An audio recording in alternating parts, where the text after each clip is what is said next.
B J പിയെക്കുറിച്ച് കേൾക്കുന്നതെല്ലാം മാധ്യമ സൃഷ്ടിയാണ്, അതിൽ ഒരു സത്യവുമില്ല എന്നാണ് രാജീവ് ചന്ദ്രശേഖർ പ്രഖ്യാപിച്ചിരിക്കുന്നത്. ബി ജെ പിയുടെ സംസ്ഥാന പ്രസിഡന്റ് രാജീവ് ചന്ദ്രശേഖർ പറയുന്നത് ഫണ്ട് തട്ടിപ്പുമായി നടന്നു എന്നുള്ളത് ആരോപണം മാത്രമാണ്, അത് മാധ്യമ സൃഷ്ടിയാണ്. കാരണം കാണിക്കൽ നോട്ടീസും അച്ചടക്ക നടപടികളും ബി ജെ പിയുടെ ആഭ്യന്തര കാര്യങ്ങളാണ്, പാർട്ടിയുടെ യാതൊരു സാമ്പത്തിക ക്രമക്കേടും നടന്നിട്ടില്ല എന്നും രാജീവ് ചന്ദ്രശേഖർ പറഞ്ഞു. അച്ചടക്ക നടപടി എടുക്കുന്നതാണെങ്കിൽ അത് പാർട്ടിയുടെ ആഭ്യന്തര കാര്യമാണ്. പിന്നെ ഞങ്ങൾ നന്നായി പ്രവർത്തിക്കുന്നവരെയും ഒരു തെറ്റ് ചെയ്തില്ലെങ്കിലും ഇടയ്ക്കിടയ്ക്ക് ഞങ്ങൾ അച്ചടക്ക നടപടി എടുക്കും, അതിങ്ങനെ കറക്റ്റ് ചെയ്യാൻ വേണ്ടിയിട്ടാണ്. എന്താണ് രാജീവ് ചന്ദ്രശേഖർ ജി പറയുന്നത്? തെറ്റ് ചെയ്തിട്ടില്ലെങ്കിൽ എന്തിന് അച്ചടക്ക നടപടി? അച്ചടക്ക നടപടി എടുക്കുമ്പോൾ സ്വാഭാവികമായിട്ട് പൊതുജനം ചോദിക്കും, എന്തിനാണ് നിങ്ങളുടെ ബി ജെ പിയുടെ സെക്രട്ടറി, വനിതാ സെക്രട്ടറിയെ മാറ്റിയത്? ബി ജെ പിയിലെ 2-3 ജില്ലാ നേതാക്കളെ നിങ്ങൾ എന്തിനു മാറ്റി എന്ന് ചോദിക്കുമ്പോൾ ക്രമക്കേടാണ്.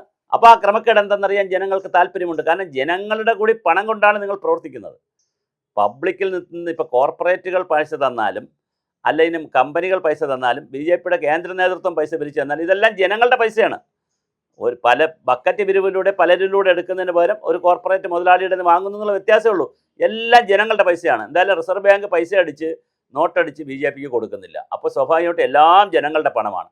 അപ്പോൾ അത് ചിലപ്പോൾ കുറച്ച് മുതലാളിമാരെ ഒന്ന് വാങ്ങിക്കും, ചിലപ്പോൾ കൂടുതൽ പേരെ ഒന്ന് വാങ്ങിക്കും. എന്തായാലും ജനങ്ങളുടെ പണം എടുത്ത് പ്രവർത്തിക്കുന്ന രാഷ്ട്രീയ പാർട്ടികളെല്ലാം അങ്ങനെ തന്നെയാണല്ലോ. രാഷ്ട്രീയ പാർട്ടികൾ ജനങ്ങളോട് ബൈൻഡിങ് ആണ് ഉത്തരം പറയാൻ.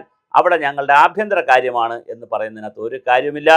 മറ്റ് സ്ത്രീ പീഡനമോ അല്ലെങ്കിൽ മറ്റെന്തെങ്കിലും നടത്തിയ കാര്യമല്ല, അതുപോലും ആഭ്യന്തര കാര്യമായിട്ട് വയ്ക്കാൻ പറ്റില്ല. പബ്ലിക് ചോദ്യം ചെയ്യും, ചർച്ച ചെയ്യപ്പെടും. അതുകൊണ്ട് തന്നെ വളരെ കൃത്യമായി ജനങ്ങൾ ഇത് ചോദ്യം ചെയ്യും, മീഡിയ ഇത് ചോദിക്കും. അതുകൊണ്ട് മീഡിയ സൃഷ്ടിച്ചതാണെന്ന് പറയരുത്. കൃത്യമായി അന്വേഷണം വയ്ക്കുകയും നടപടിയെടുക്കുകയും ചെയ്യേണ്ടതാണ്. പി സി ജോർജ് ആണല്ലോ പറഞ്ഞത്. P C George B J പിയുടെ വലിയ നേതാവല്ലേ? ആ പി സി ജോർജ് അല്ലേ പറഞ്ഞത് ഇതിനകത്ത് സാമ്പത്തിക ക്രമക്കേടുണ്ടെന്ന്? സാബു ജേക്കബും അഖിൽ മാരാറും തമ്മിലുള്ള തർക്കം എന്താണ്? ബി ജെ പിയിൽ നിന്ന് പണം വാങ്ങിയിട്ട് അഖിൽ മാരാറിന് കൊടുത്തില്ല എന്നുള്ള തർക്കമുണ്ടല്ലോ. അതെല്ലാം മാധ്യമ സൃഷ്ടിയാണോ? അഖിൽ മാരാറിനെ കൊണ്ട് ഇതൊക്കെ പറയിക്കുന്നതും പി സി ജോർജ് വന്ന് പറയുന്നതെല്ലാം മാധ്യമങ്ങൾ കാശ് കൊടുത്തിട്ടാണോ അവരിതൊക്കെ പറയുന്നത്? അല്ലല്ലോ. അപ്പോൾ അവർ സുവമോട്ടോ പറയുമ്പോൾ അതിൽ ശരിതെറ്റുകളുണ്ടോ എന്നാണ്. പിന്നെ ആദ്യം 4.5 കോടി രൂപയുടെ തട്ടിപ്പുണ്ടെന്ന് പി സി ജോർജ് പറയുന്നു. പാർട്ടി ഇടപെടുമ്പോൾ അതിന് പിന്നെ മലക്കം പറയുന്നു, ഞാൻ അങ്ങനെയല്ല ഉദ്ദേശിച്ചത്, ഇങ്ങനെയാണെന്ന് പറയുന്നു. വല്ലാത്ത കാര്യമാണ്. ഇതിനിടയിലാണ് ഭരണഘടന പ്രശ്നമാക്കി ഉയർത്തിക്കൊണ്ടുവന്ന് വന്ദേ മാതരം പാടാത്തത് പിന്നെ ഭരണഘടനാ പ്രശ്നമായിട്ടും കൂടി രാജീവ് ചന്ദ്രശേഖർ ഉയർത്തിക്കൊണ്ടുവന്നിട്ടുണ്ട്. പക്ഷേ അത് ഫണ്ട് വിവാദത്തെ തണുപ്പിക്കാനാണ് ഈ വിവാദം എടുത്തുകൊണ്ട് വന്നു എന്നുള്ളതാണ് പൊതുജന സംസാരം അല്ലെങ്കിൽ മാധ്യമ സംസാരം. എന്തായാലും ഒരു കാര്യം ഉറപ്പാണ്, രാജീവ് ചന്ദ്രശേഖർ പറയുന്നതല്ല ശരി. താങ്കൾ ഇങ്ങനെ പറഞ്ഞാൽ പോരാ.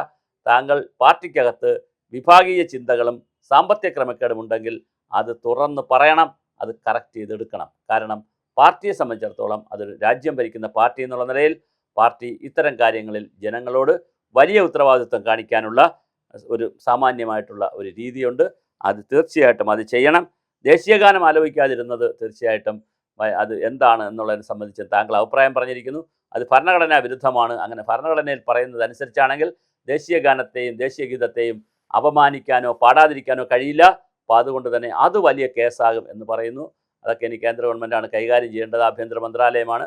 എങ്ങനെയാണ് കൈകാര്യം ചെയ്യുന്നത് അവർക്കേ അറിയാവൂ, നമുക്കറിയില്ല. എന്തായാലും ഒരു കാര്യം ഉറപ്പാണ്, ബി ജെ പിയുടെ ഫണ്ട് തട്ടിപ്പിനെ സംബന്ധിച്ച് നിരവധി ദുരൂഹതകളും കള്ളക്കണക്കുകളും നല്ല കണക്കുകളുമൊക്കെ പുറത്തു വരുന്നുണ്ട്.